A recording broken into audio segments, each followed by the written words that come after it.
1,500 কোটি টাকার মহিলা প্রকল্প যোজনা আমাদের কেন্দ্রের সরকার আমাদের পশ্চিমবঙ্গের জন্য ঘোষণা করেছে। তার সাথে সাথে আরো জেনে রাখুন যে আমাদের লক্ষ্য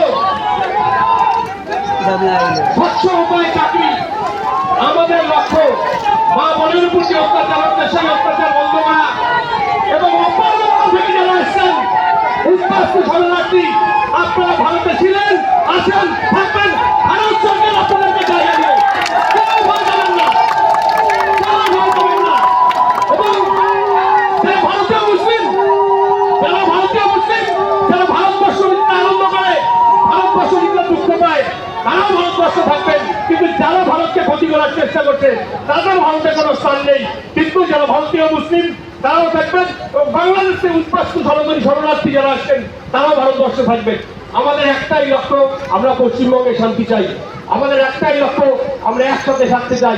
মোদীজির লক্ষ্য সবকা সাথ সবকা বিকাশ।